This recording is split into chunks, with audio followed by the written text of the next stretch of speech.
Welcome to The Explainer. So today we're going to talk about something really subtle but super powerful. It's that unsolicited favor, the one that feels like kindness at first but can quickly turn into a cage. We're going to break down exactly how it works and, more importantly, how you can stay out of that trap. I mean, you've probably felt this, right? It all starts so innocently, a simple act of kindness. Someone grabs you a coffee or helps you out with a project you didn't even ask for help on. But then, fast forward a bit, and suddenly you feel, well, cornered, obligated, like you're stuck in a really tough spot. And here's the thing. This isn't just someone being nice. Nope. It's a very calculated strategy. It's called the emotional loan protocol. The whole point is to get you emotionally in their debt, so that when they finally ask for something big, you feel like you just have to say yes. So let's dig into how this whole attack is put together. All right, so how does this attack really play out? How do they engineer that feeling of obligation so effectively? Let's get into the nitty-gritty. Robert Greene really nailed it in the 48 Laws of Power. The whole strategy, the key to it, is that it's hidden. It's all about concealment. That's why those favors feel so genuine when they first happen. You have no idea what's going on behind the scenes. You can't see the strings being attached. So it really breaks down into a three-step process, and it's designed to put you in a corner. Step one, they just overwhelm you with favors you never even asked for. That creates this huge imbalance, right? Step two, you start to, rely on their help, and that's when the power dynamic really starts to shift. And finally, step three, once that emotional debt is big enough, bam, they hit you with the demand, the big one, the one they know you'll feel guilty saying no to. Okay, so this tactic works, and it works really well. Why? Because it's not just some clever trick, it's actually hacking our own psychology.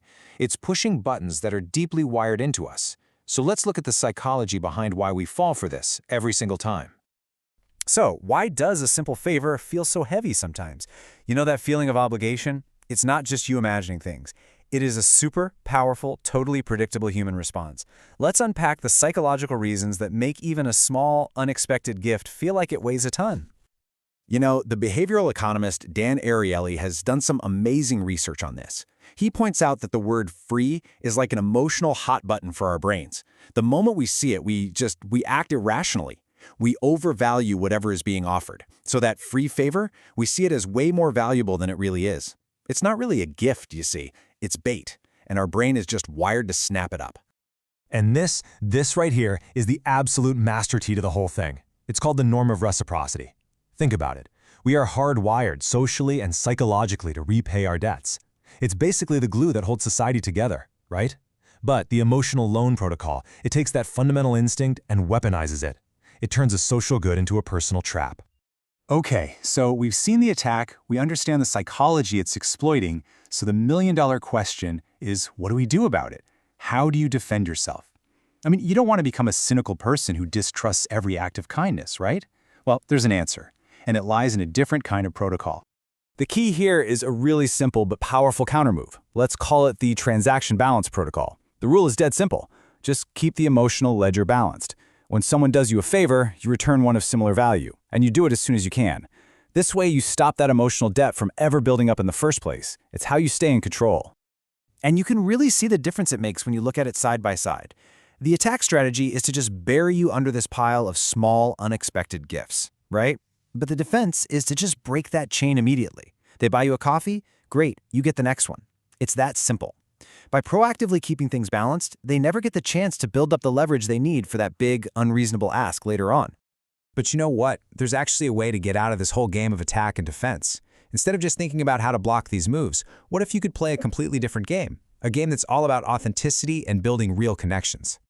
This idea goes way back. Dale Carnegie talked about this in his classic book, How to Win Friends and Influence People. He basically said that any influence you get through manipulation, well, it's flimsy, it doesn't last. Real, lasting influence doesn't come from creating debt, it comes from being genuinely invested in other people through sincere appreciation and interest.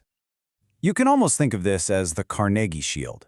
When you build your relationships on a foundation of genuine mutual respect, a manipulator's little tricks just look, well, obvious.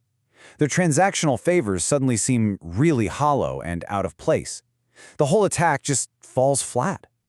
So what we've really looked at here are two completely different ways of looking at influence. On one hand, you've got the worldview that's all about power and leverage, and on the other, a worldview that's about seeing a network of potential friendships.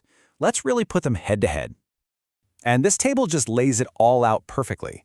You've got Green's path of power, which is all about control through obligation. And then you have Carnegie's path of friendship, which is about building trust through sincerity. I mean, the outcome is totally different, right?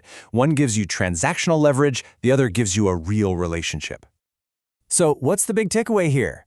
It's that understanding the full spectrum, from the dark arts of manipulation to the principles of genuine connection, that's what gives you power.